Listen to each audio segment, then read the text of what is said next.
Welcome back into the Sports Source, this segment of our program brought to you by Safety Systems. Security systems and cameras around your home. Safety Systems can help you protect your home by doing that.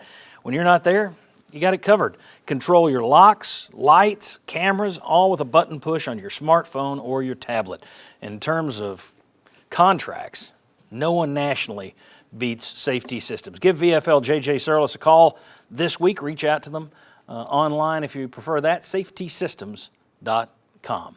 All right, take a look here at these numbers. Thought this was interesting. The Athletic, David Ubbin's publication. I can't remember if it was Stuart Mandel or Andy Staples who did this. They kind of tag teamed this the TV ratings numbers, so we'll credit both of them. What they did was they went back and they looked from 2015 to 2019. That's 5 years pre-COVID, so they wanted real numbers here. So 5 years. How many programs out there wound up on televised games with 4 million viewers or more? Now, a lot of stuff goes into that. What station is it on? Is it prime time? Is it daytime? Who are you playing, et cetera, et cetera. But there were 14 programs in the country that had at least double-digit games where they had 4 million or more viewers. Tennessee is right there with 13 of those. They were 11th on the list, almost in the top 10. But the interesting thing is, look at the records.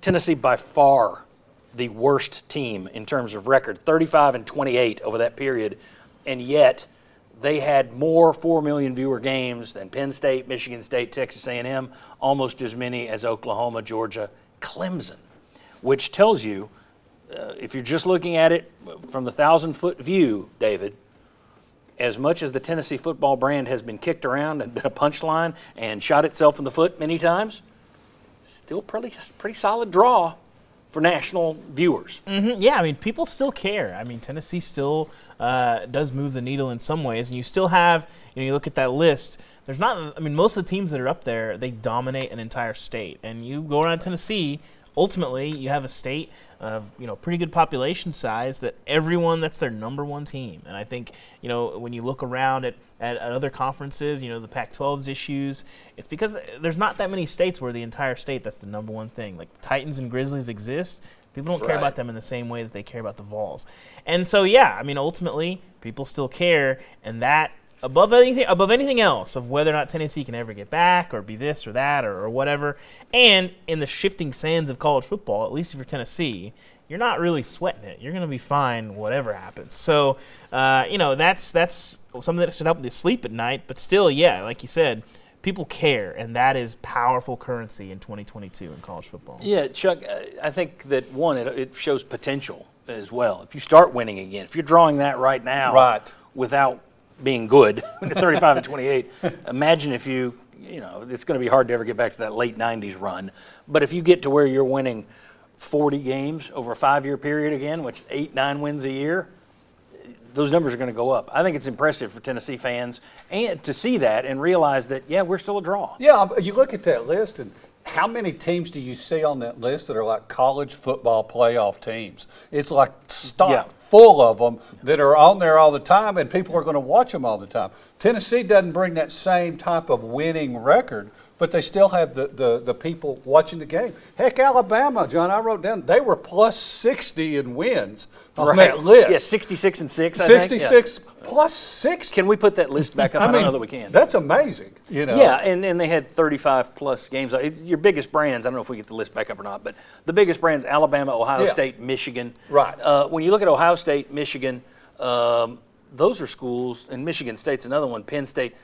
Those put out twice as many alums as graduates as Tennessee does. Those Big Ten schools are 50,000 students a year, whereas you're still 30, I guess. Yeah. So that's part of their draw is they have alumni chapters all over the planet. Let me ask you guys this though. Let me take it from the negative side. You have Alabama every year on that list. They're at the top. You have Florida every year on that list. You have Georgia every year on that list, and you had Auburn once or twice during that period when we looked at it. Does that cheat your numbers up, or do you look at it and say, you can parse it with anybody? I mean, ultimately, Tennessee is still, that doesn't hurt you. But, Tennessee hasn't played in a lot of, titanic, massive games in the last, window. I mean, that window, what are you looking at? In 16, you had probably the Georgia game and the Florida game, which had a lot of major national relevance. But beyond that, you know, the amount of games where like the casual college football fan is carving out time on their Saturday to watch. There weren't a ton of games on there. So that's for you to be able to still do that number while not having those massive, you know, top 10 matchup games where, you know, it's appointment viewing for any casual college football fan. That's where the big numbers come, because Alabama has defined the sport for so long. Ohio State and Michigan, I think people sometimes in the South don't realize how much bigger those fan bases are than like every other fan base. But when you have that's where the money is drawing in those casual fans. That's true in your state, that's true in the region and in the country. Alabama does that in a way that not a lot of others do. But, you know, Tennessee right now, again, it can't get much worse for you. And that's only a 5-year window. Say that. Yeah, careful.